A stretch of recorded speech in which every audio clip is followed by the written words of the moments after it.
prominent constitutional and a human rights lawyer and a senior researcher at the Center for Policy Alternatives. Good to have you on the program with us. Security forces have been given orders to shoot on sight as these protests continue. How concerned are you about the potential human rights situation right now in the country? So thank you for having me. We are in a state of emergency at the present moment. So in addition to curfew, there are broad powers given to the security forces and the police to take action. And the emergency regulations itself is very, very broad. So it's very, very worrying as to what the situation is.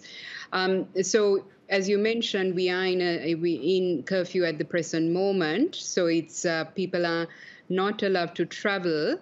But there are many protesters still out on the roads and protesting for the resignation of the president. So despite the curfew, people are still going out onto the streets and showing their unhappiness and anger towards this government. As you said, the people protesting are calling for the president to resign, but so far he has refused that call. But even if he were to step down, what would be the political alternative? Well, there are different scenarios that could happen, and particularly there is a position given in terms of the Constitution when the president resigns. There are scenarios that can happen democratically, so that needs to be explored. But what is likely to happen now, according to news reports, is we're going to have a new prime minister sworn in and likely a government soon after. So the president looks like he's not going to be going anywhere. He's going to be holding on to office despite the weeks-long protests.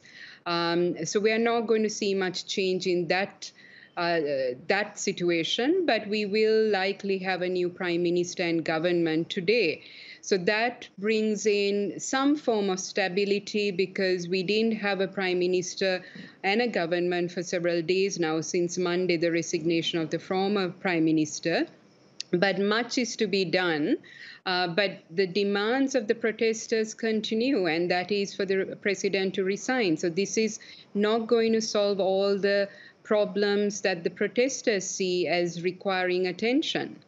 So what are your expectations for the new prime minister? After all, it may be a new prime minister, but it's not a new name, a very, very familiar prime minister there in Sri Lanka. Yes, the name that is circulating is someone who has a lot of experience, over 40 years in politics. He's held the position of prime minister for several years, and so he brings with him considerable experience. But he also has gone through quite a lot of time in office, but also in parliament, and he is not seen as the most popular. And already there are questions raised as to why he was selected, because his party only has one seat in parliament.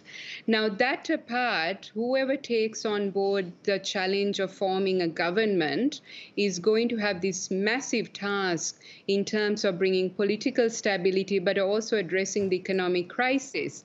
And Sri Lanka has a huge challenge forward. So it's going to be a massive task for anyone who takes on this task.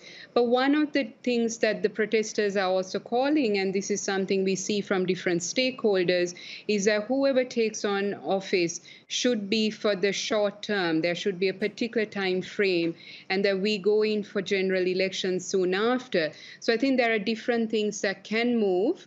The important thing is that we bring in stability and have a plan for the economic recovery. And we are yet to see that from the president, but hopefully we see some plans now that there is likely to be a prime minister and government in the next few hours. All right, we'll leave it there. Bhavani Fonseka joining us from Colombo. Thank you.